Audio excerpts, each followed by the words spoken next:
Welcome back, everyone. I do hope that you managed to grab that cup of tea or coffee we were talking about. Let me now welcome our moderator for the next panel, Cristina Cafarra. Cristina is an expert in competition economics and leads the antitrust and regulatory team of the Charles River Associates in Europe.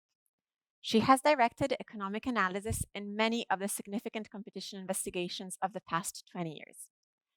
Kadri Simpson is the Commissioner for Energy, and she has previously been Minister of Economic Affairs and Infrastructure in Estonia.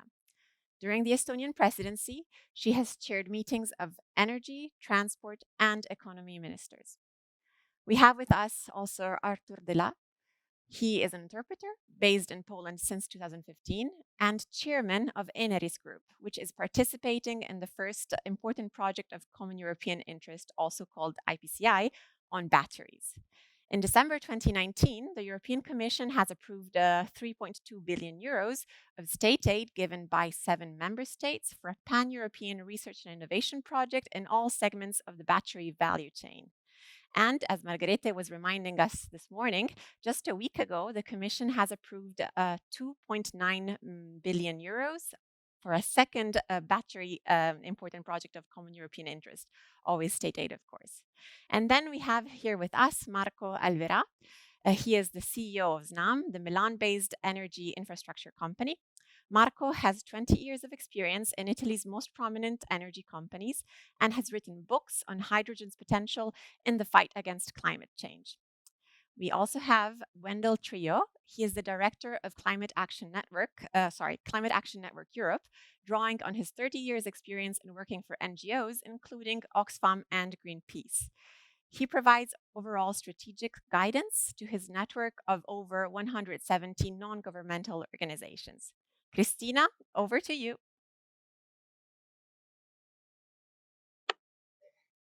Thank you so much. Thank you, Margrethe. Very good morning. Thanks, everyone, for joining this panel, which follows, of course, what has already been a great discussion of ambitious plans to do more to tackle climate emergency. Very timely, as we are hopefully coming out of a pandemic, we need to reignite growth, and it is certainly a big appropriate time to rethink policy and reset.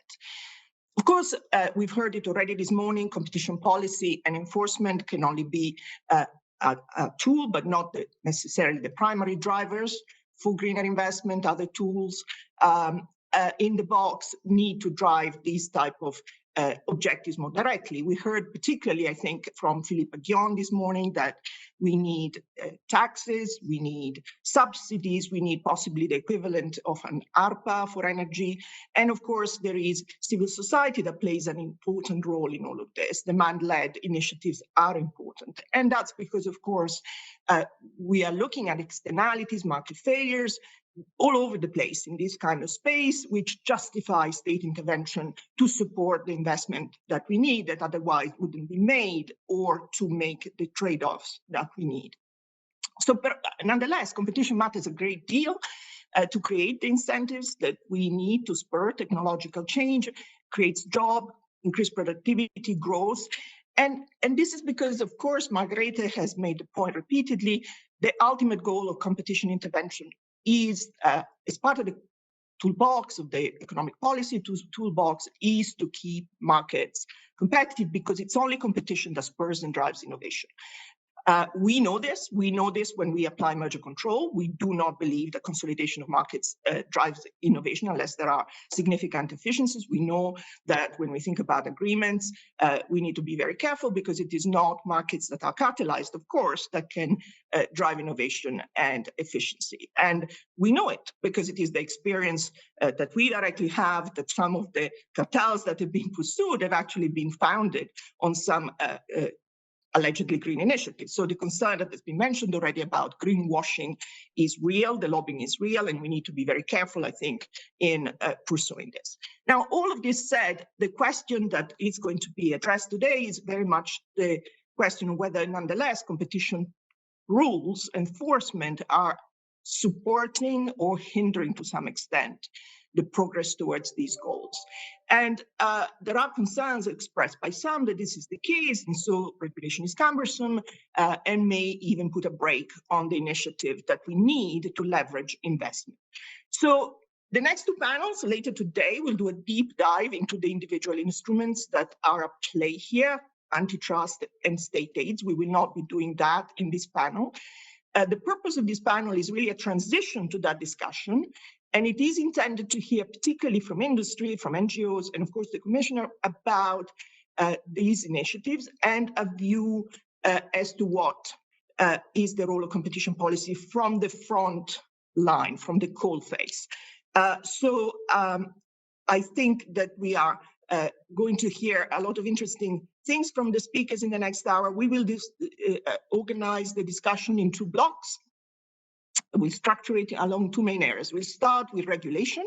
So the rules that are in place, the new rules that are coming on, being put forward by the Commission to further the green objectives, discuss then the experience of the panelists and their views as to how this is going to be germane to favoring these goals. And then we will talk in the second block about funding, which is effectively the amount of money. There's a lot of money on the table for green initiatives in Europe, but there is also, of course, the state aid rules in a broad sense that clearly interface with all of that. And again, we'll hear from the panelists about their direct experience of how this has worked for them.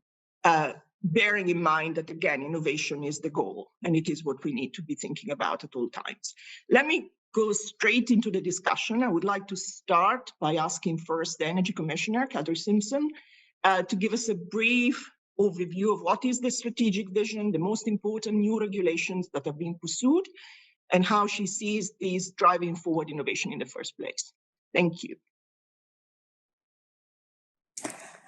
Thank you, Christina, and good morning from Brussels.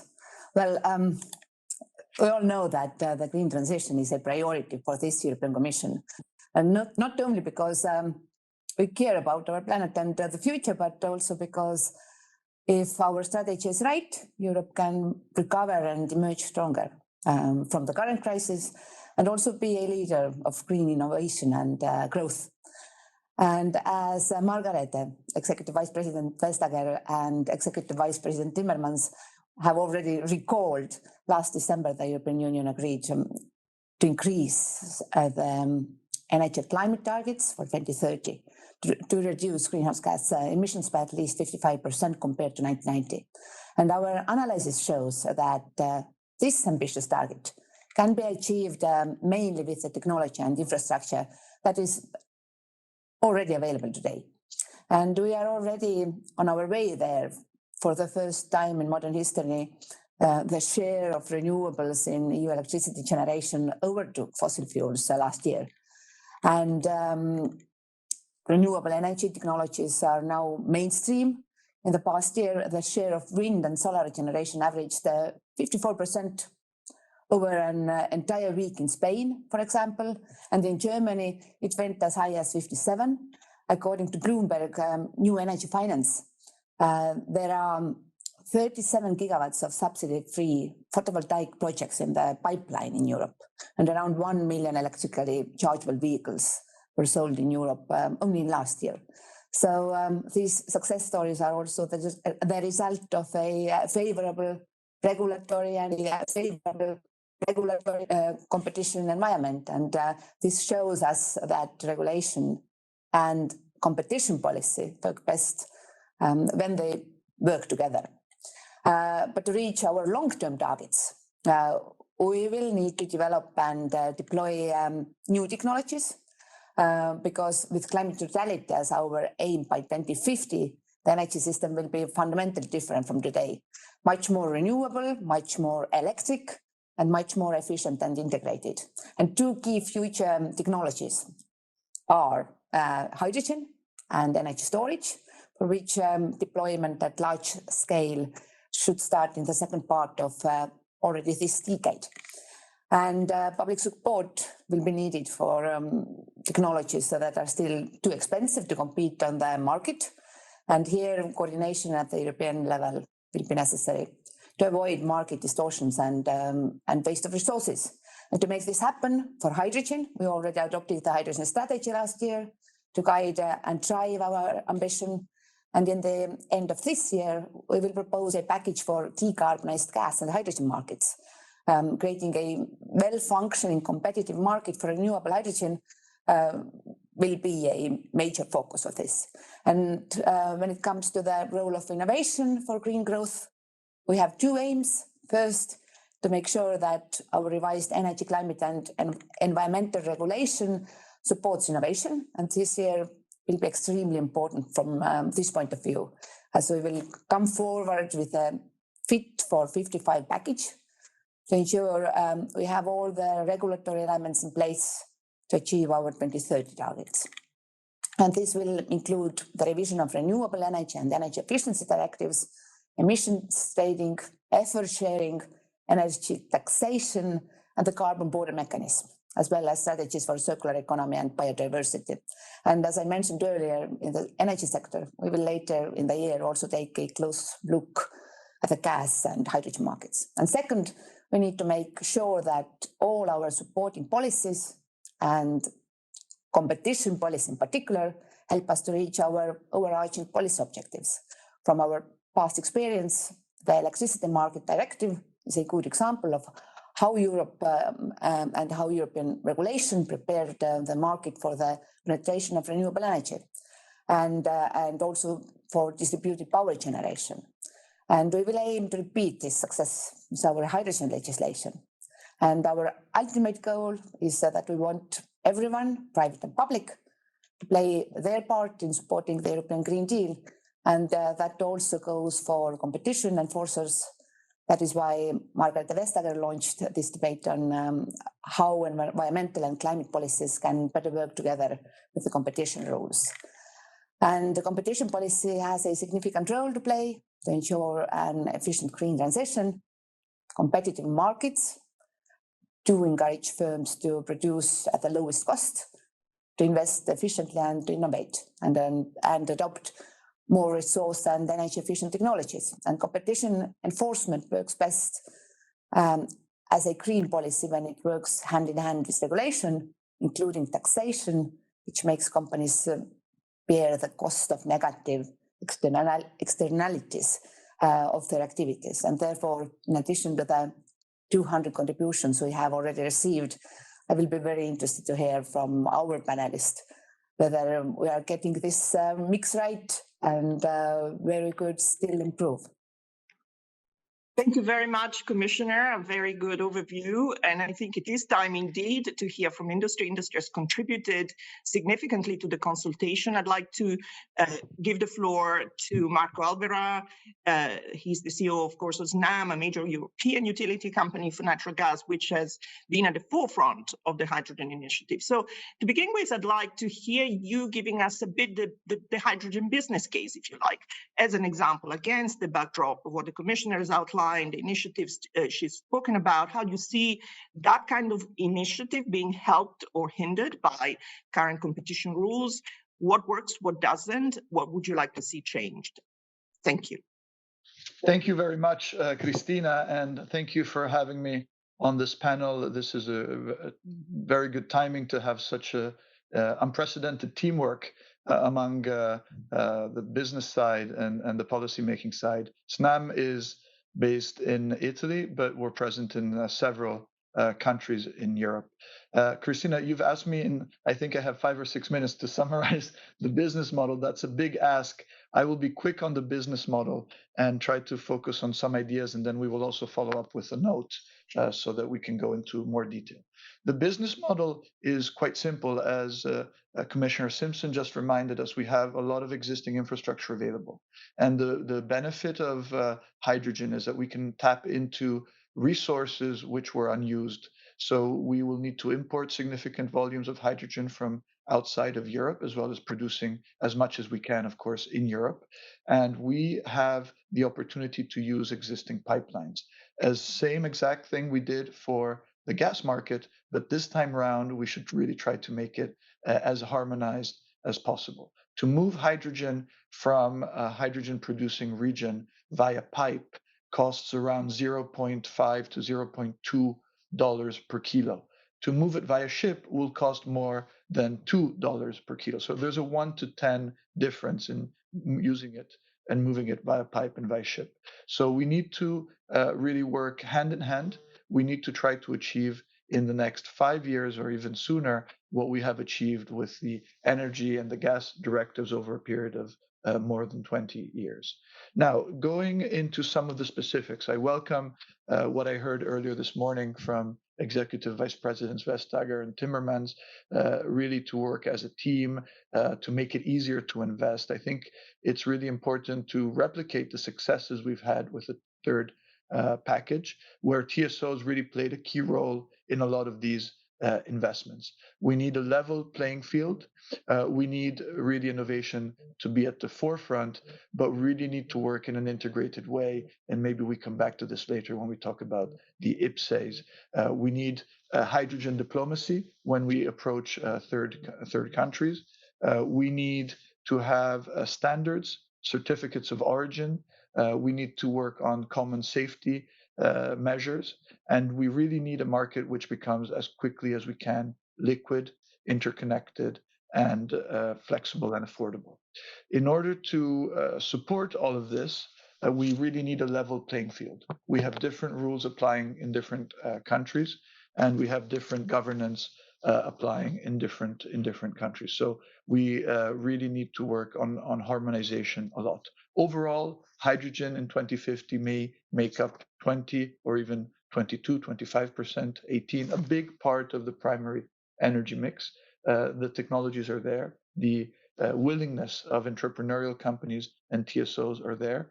There's an unprecedented level of cooperation already happening in the market.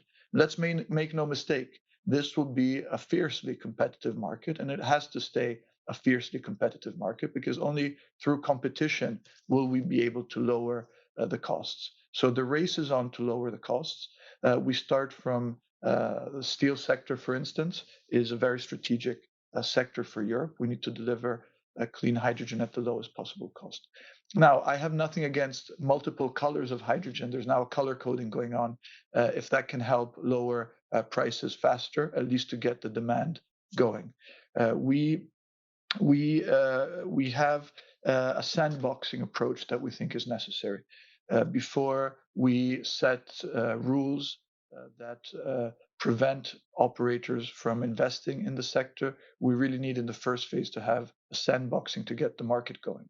There will always be time to insert new rules as competition issues emerge. But if we start by setting the rules, and I've heard this many times from the Commission at all levels be said, we need to start with work. We need to start with the investment decisions. The hydrogen strategy that Commissioner Simpson just referred to is incredibly ambitious. The level of entrepreneurial energy to execute that strategy is equally ambitious. Now we need the package, the forthcoming package for hydrogen and decarbonized gases, which are a huge opportunity to get the economies going again, to be as harmonized as possible. In the last minute that I have, just to mention some points that we will then follow up with a specific note, and I know there's already 200 or more comments that have been made, but the points where we like to see new regulation focus are uniform standards and technical regulations. The second is effective support schemes and policies promoting the scale-up of green and low-carbon gases. The third is an optimized system, flexibility and delivery. And the fourth is a timely and efficient delivery of outcomes through dynamic sector governance. This is how we call it, dynamic sector governance, because we will have multiple sectors in multiple countries that will need to work together. We have great examples of what's already been achieved in the Battery Alliance, for example. We need to focus on manufacturing. We need to create gigafactories. We need to use Airbus as a great model of European cooperation, whereby pooling our expertise, pooling our technologies, we can come out really the strongest if we act together. So really, thank you for having such a proactive and energizing approach, bringing us all together. Thanks, Cristina. Thank you, Marco. A great overview and a great set of ideas and practical suggestions. I'd like to move on again to business. We have Artur Della, who is CEO of Eneris, multi-utility infrastructure and services group, and is being active as such in many parts of the Green Deal. So Artur, you have views on how best to make all of these moving parts perhaps work together, or at least about the need to make the various moving parts work together, from research to startups to clean tech to then roll out into operational mode. Why don't you give us an overview of where you stand on this and some of your experiences in practice and suggestion? You've been very involved in some of this directly. Thank you. Thank you. EU has given us a very clear target, and we have all the instrument need within Green Deal and Digital Act. We have the framework is complete. We have all the instruments. The real question is, how do we implement it?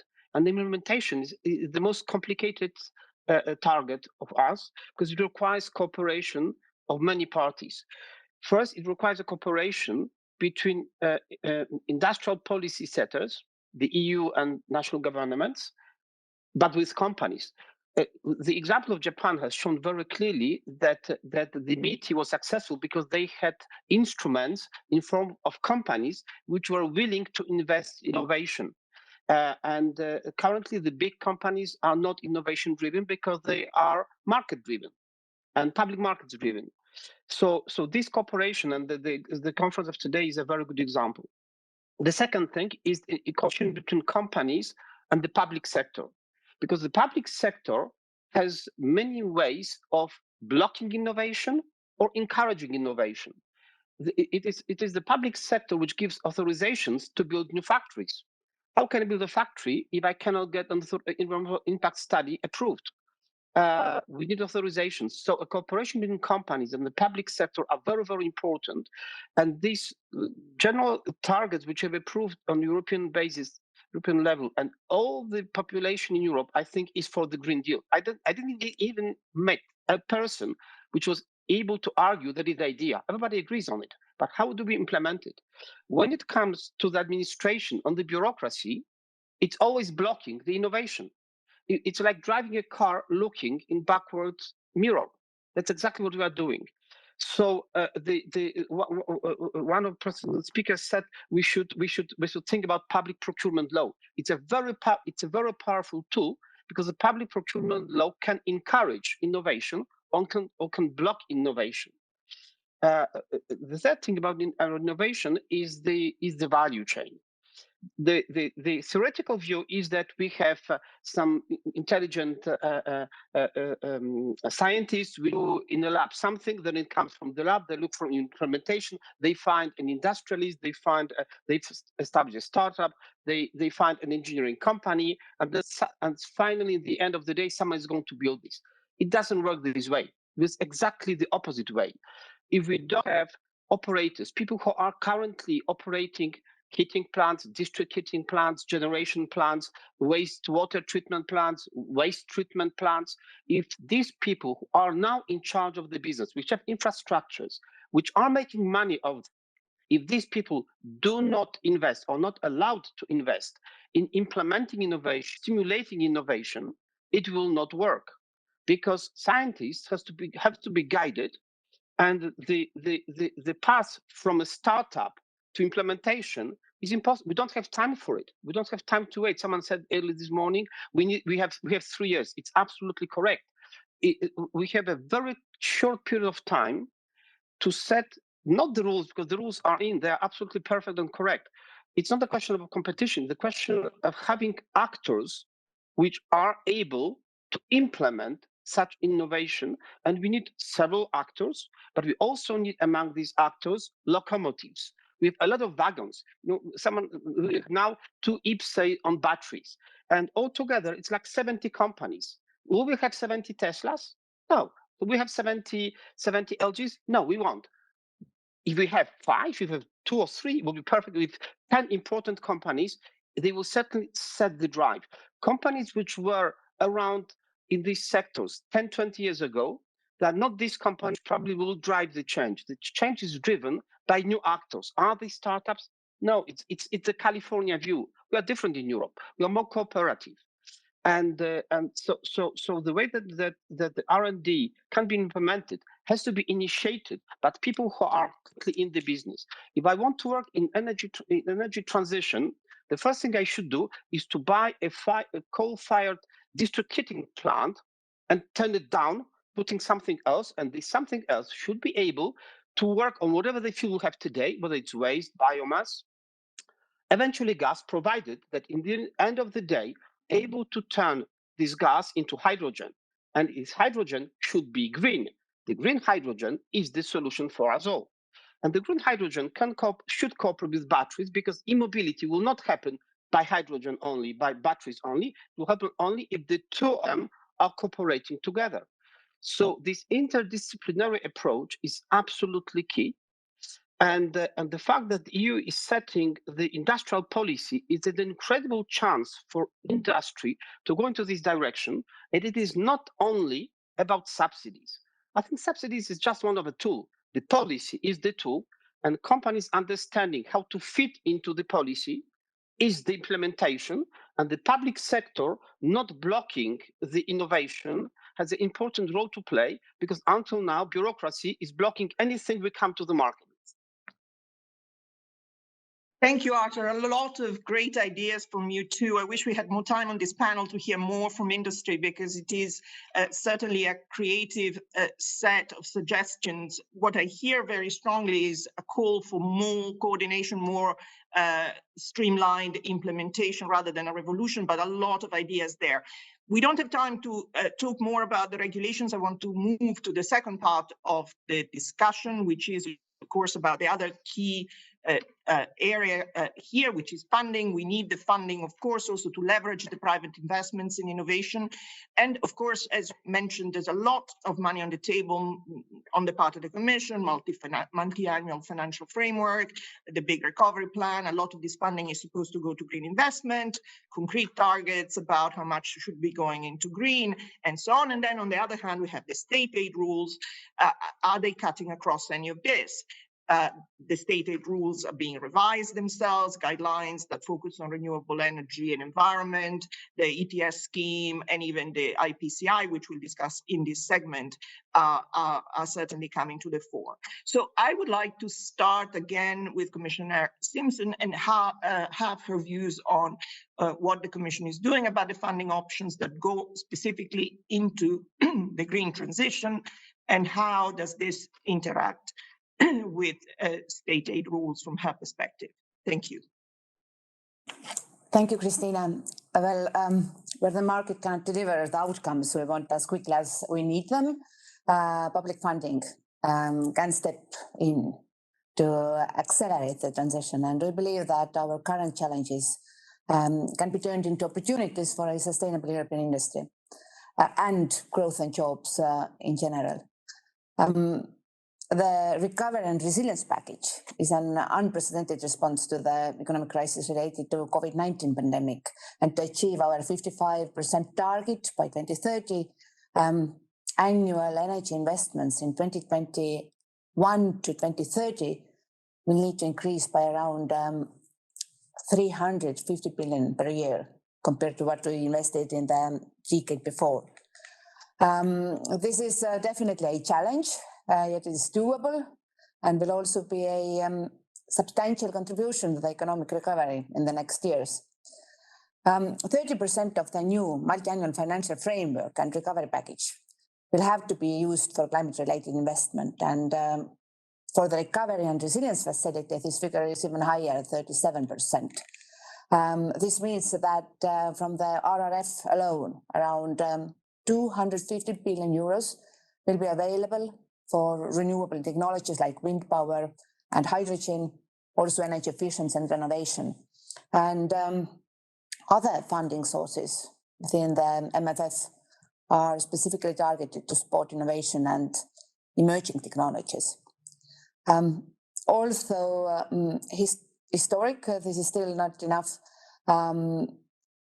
Public funding must leverage private investment And state aid rules, as well as the upcoming taxonomy for sustainable financing, should guide towards green investments with highest added value. And the EU state aid rules already enable member states to steer investment toward projects with significant positive effects, such as aid for environmental protection and energy savings, covered by the guidelines on state aid for environmental protection and energy. And these guidelines are currently being evaluated and will be revised by the end of this year. And the revision will make sure that we encourage public funding for genuine green investments and the application of new technologies. Also that we anticipate the needs of the future. For example, hydrogen and storage are currently not properly covered by these guidelines. Also that aid is necessary and proportionate, avoiding crowding out of private funds, and that member states cooperate and that they develop mutually reinforcing strategies. This avoids subsidy races. And the Commission is currently also running a fitness check of many other state aid rules that are relevant for this discussion, including for important projects of common European interest, or IPCEIs. And IPCEIs are for more ambitious cross-border integrated projects, which are significant and important in terms of their contribution to the EU objectives and the business risks they entail.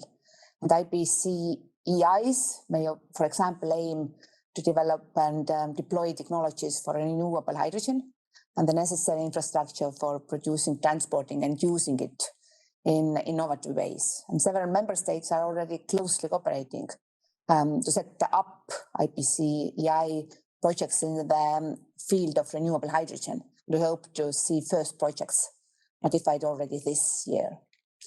And we already have clean energy success stories in the field of IPCEIs, as were mentioned earlier, and that is batteries, a central component for electromobility and electrification in general. In December 2019, the European Commission approved an IPCEI jointly notified by Belgium, Finland, France, Germany, Italy, Poland, and Sweden to support research and innovation in the area of batteries. And these 7 member states, they will provide in the coming years up to 3.2 billion in funding for this project, which is expected to unlock an additional 5 billion in private investments.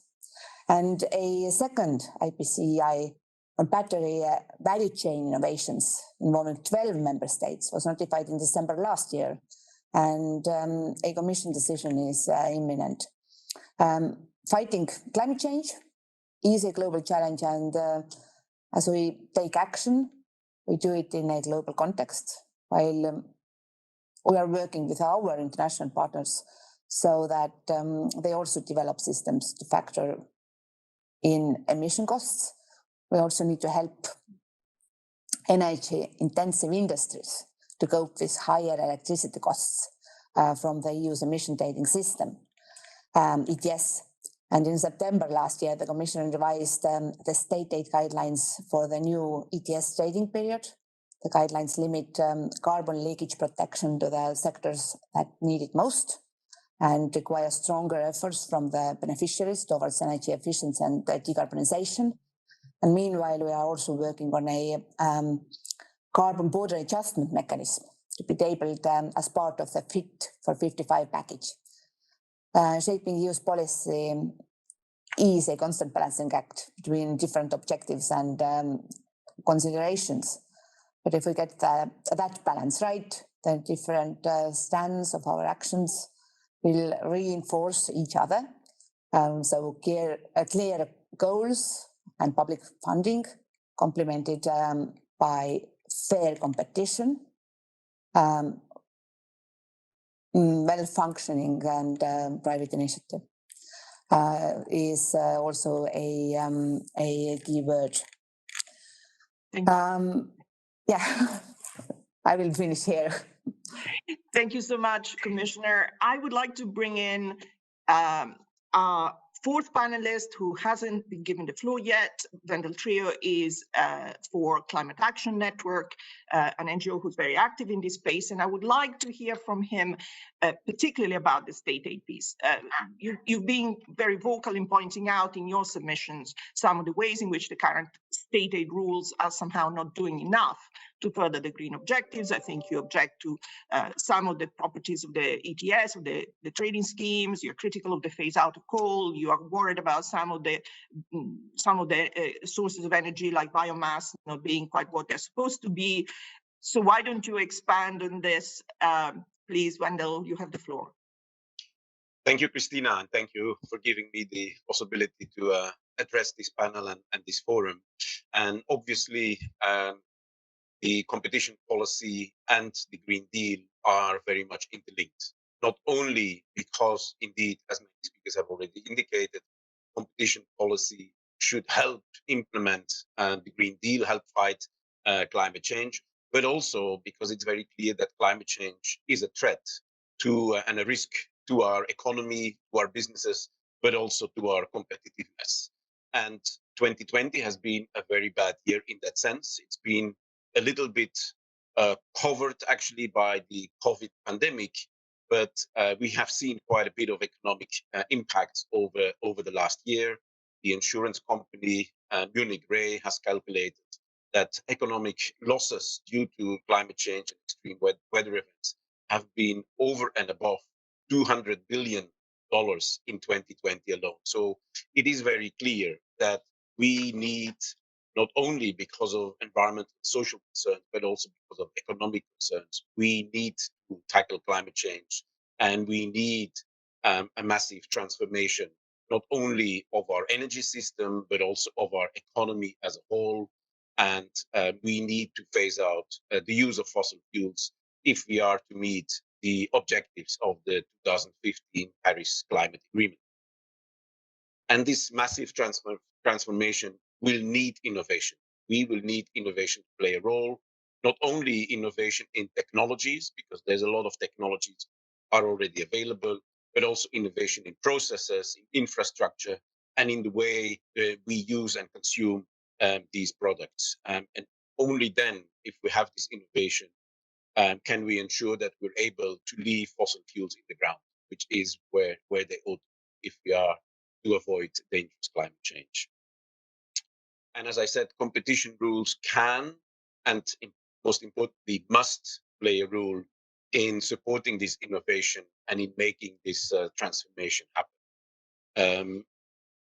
Most importantly, within the competition rules, and as we are on the funding, the EU state aid policy should be redirected so that it really can ensure that we are letting governments support the technologies of the future, that they support the future that we really want, that we really need, and that it can help in us in phasing out the solutions of the past, which includes fossil fuels. And therefore, as a first point, state aid policies must ensure that we bring fossil fuel subsidies to an end. We are still faced with quite a bit of fossil fuel subsidies in Europe. According to the latest estimates from the Commission, this runs up 50 billion euros a year. The estimations of the IMF are a bit higher. They claim that the EU still faces fossil fuel subsidies up to 260 billion a year. That's quite a lot of money, and that's money that actually can be freed up if these subsidies are being phased out.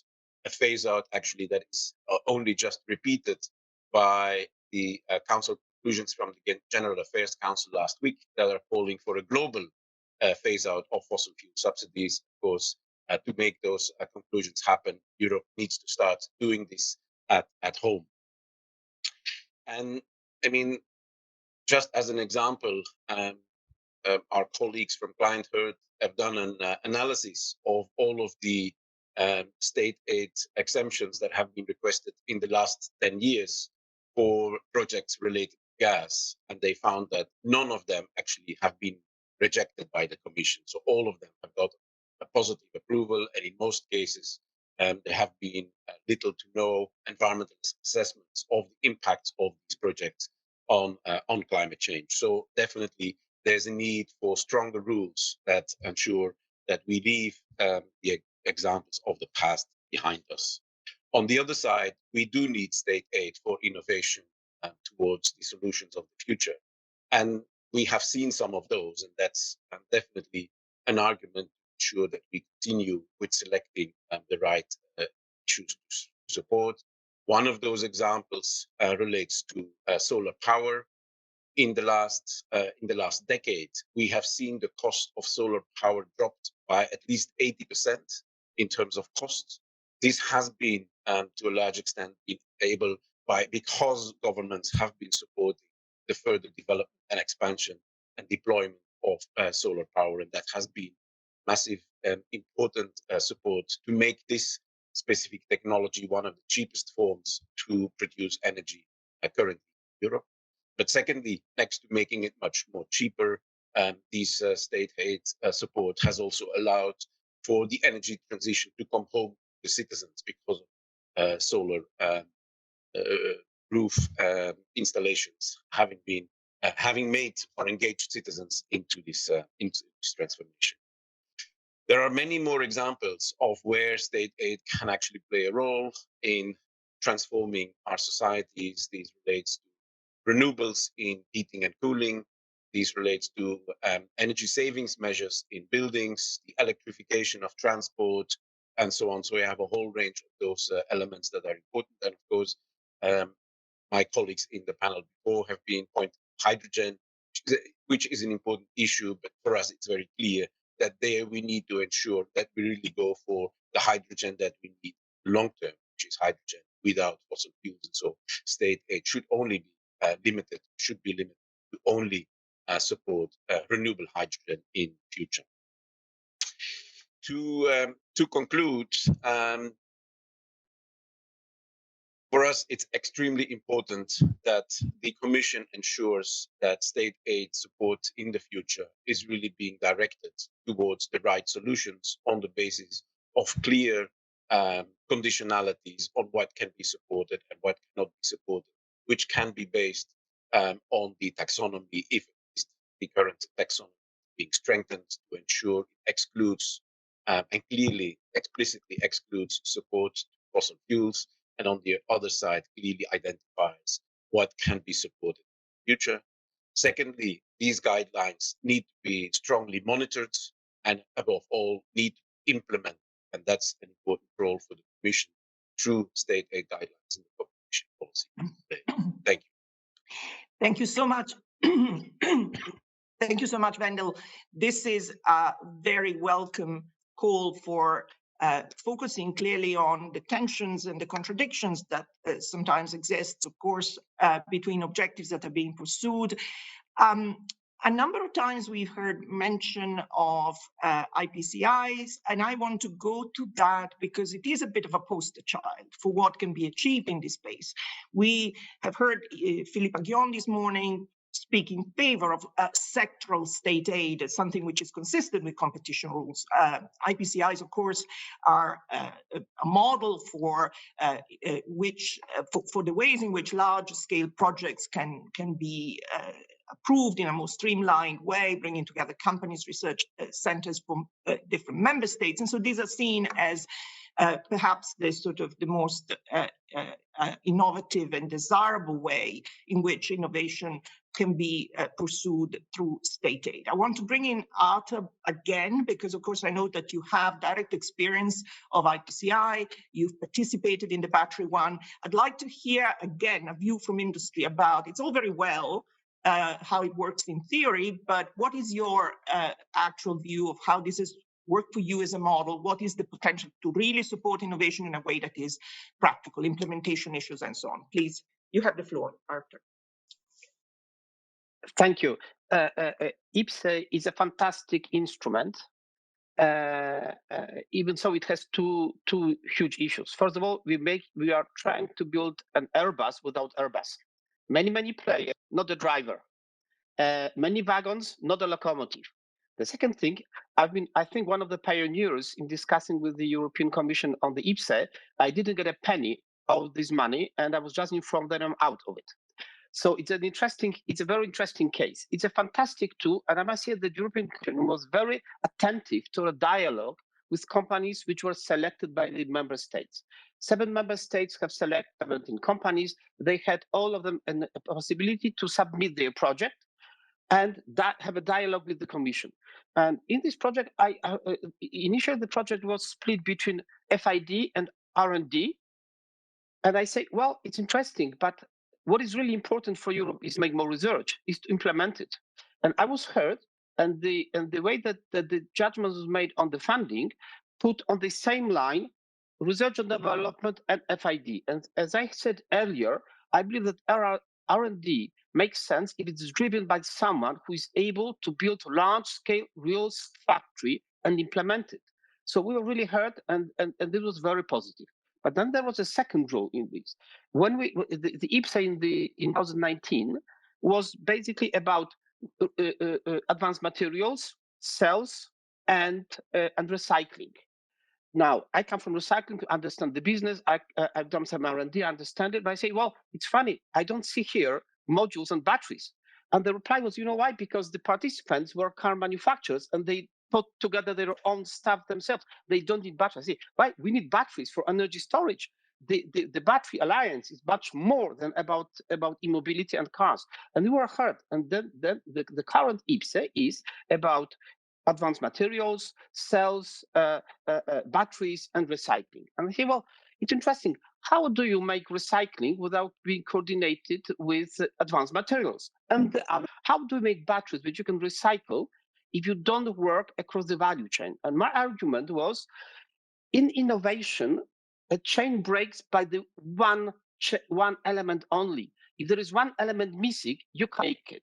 Why Tesla is so efficient? Because Tesla is not manufacturer of batteries, it's manufacturer of cars. They control the value chain, like Airbus. Airbus putting together all these pieces. If you put together all these pieces, you have a higher chance that you will not be dependent on someone for one of the elements of the value chain, and you can deliver and implement innovation. And once again, it was quite innovative. The reference of our company in this sector were what they were, but we were heard, and the Commission has approved our project. They revised the budget, and it was fine.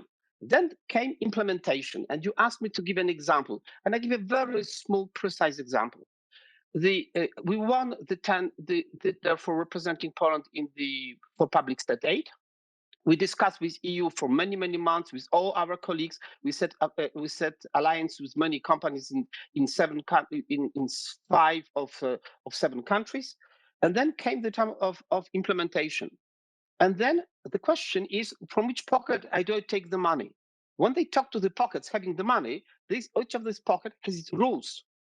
And they say, no, you don't fit in our rules. We can't give you the money. So I have no support because the rules, you don't comply. And then some say, well, why don't we ask European Investment Bank?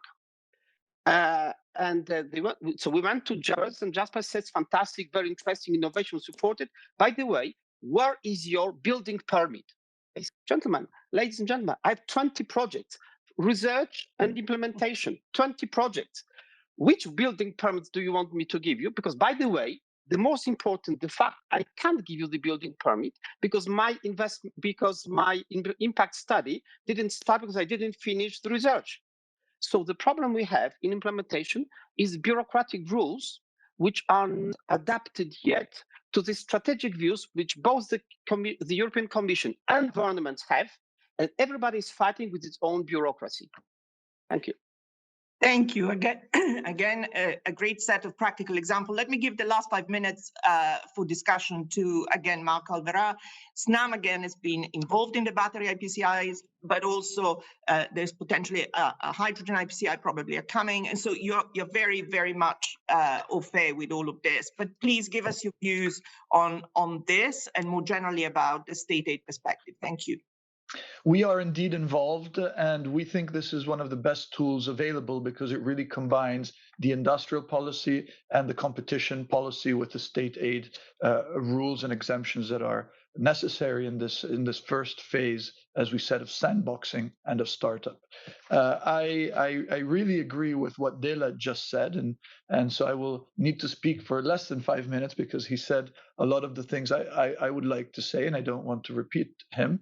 Really, it's about having an integrated approach by looking at the entire supply chain. If we focus on just one bit, we can create some distortions, we can create some inefficiencies.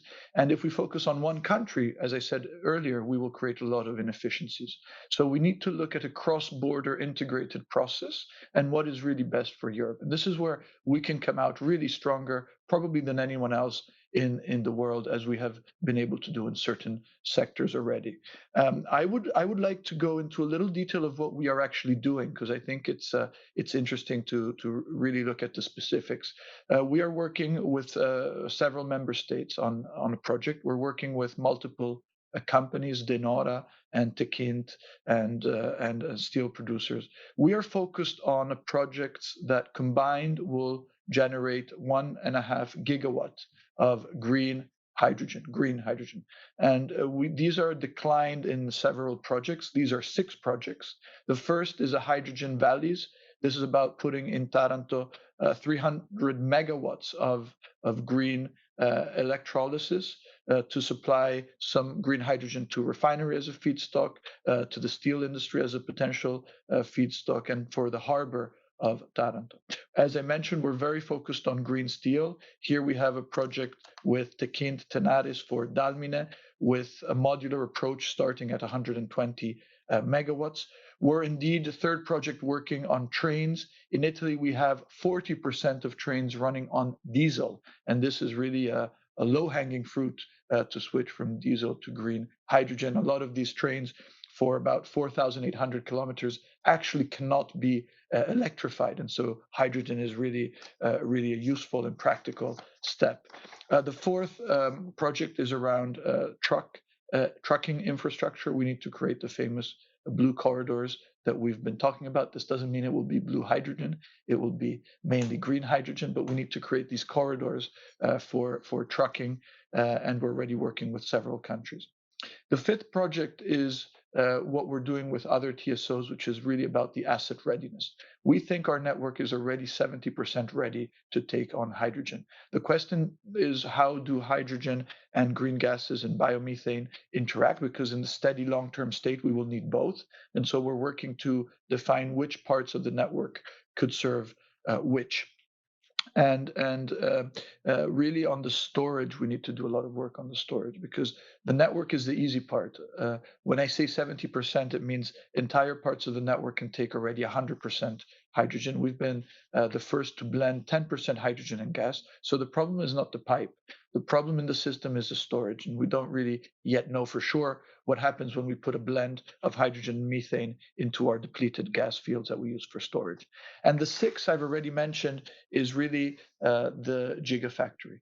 We believe that as Europe, we need to step up the effort for the production of electrolyzers at the biggest possible scale and the lowest possible costs. And overall, these projects together would be 3 billion. The gap in funding is only about 500 million, and they will create a reduction of almost 500,000 tons of CO2 and 4,500 new jobs. So it's a win-win-win. Thank you. Thank you so much, Marco. I think this panel has set up the conversation for later today beautifully. I heard so many interesting things, of course, from the commissioner, but from business, about ideas and how to improve what we're currently doing. What I'm hearing is certainly very much about the need to better implement and to better coordinate the existing rules. And of course, Wendell has been giving us a number of pointers as to how to apply things or to pursue the state aid tool in a more targeted and green way. Now, before wrapping up, I like to take a couple of questions from Slido from the audience. A number of questions have popped up. I'll pick a couple and I'll put them to the panel. Following indeed from Marco's discussion and Arthur of the appetite for hydrogen. The question is, well, with a proper regulatory framework and the apparent appetite for on the part of industry for hydrogen, and therefore there is demand, to what extent is state aid really needed? Isn't there a business case for it on its own merit?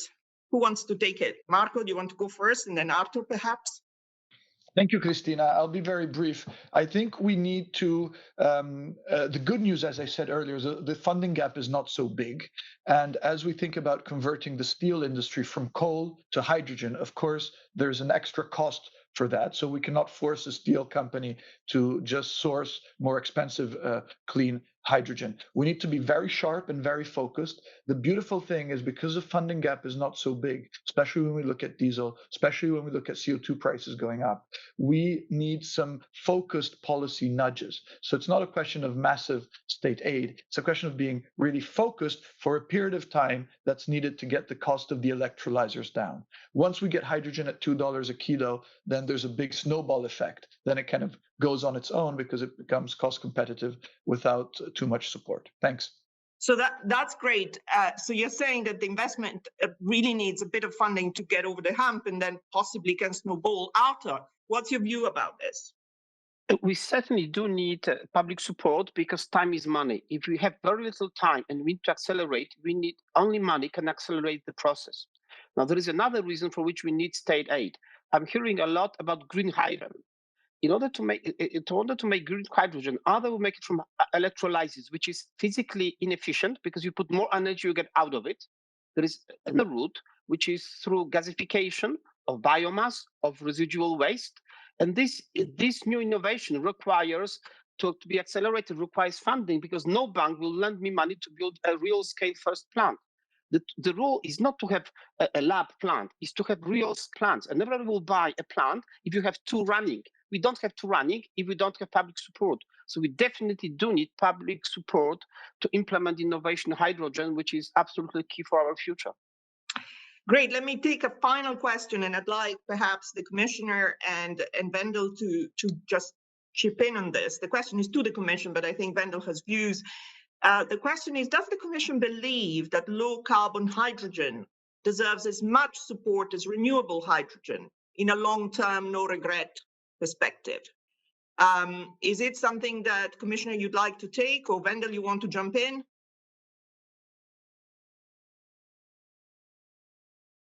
You're muted.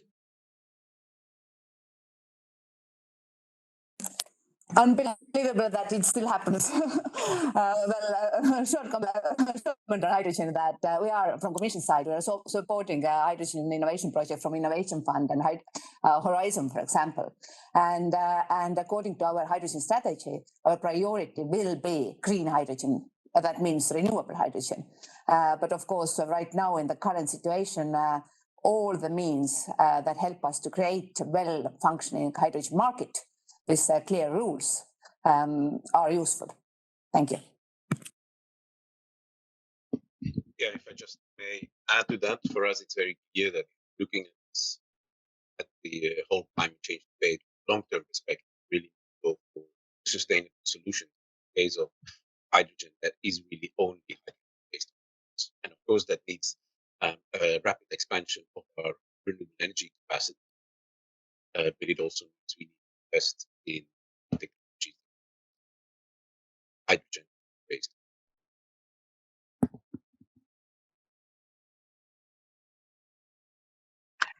Okay, well, I think we are approaching very much the end of this session. I think the Master of Ceremonies will take over in a second. It is left to me to thank the panelists very much for what I think was a good and interesting set of ideas. It's incredibly useful, I think, for the Commission to hear from business, to hear directly from NGOs, to hear from the coalface and the world out there, what's right, what's less right, what's working less well, and what needs to be done urgently. Because I think the 3 years kind of window that we heard in the previous panel really resonates and stays with all of us. So we haven't got indefinite time, and that is the time in which we need to leverage these investments. With attention, of course, not to relax the competition rules, because as a competition person, I feel strongly that we are not into greenwashing. We shouldn't be doing that. But this is, of course, the task of the next two panels, in which we will hear a lot about antitrust, specifically mergers and agreement, and then we will hear about state aids. I hope that, again, you join me in thanking the other speakers, and thank you, Margrethe, for this opportunity. Thank you, Christina, and thank you, panelists, for this great discussion on innovation. Now we will take a short break, and I'll see you back at 11:50 for our panel number 3. Bye.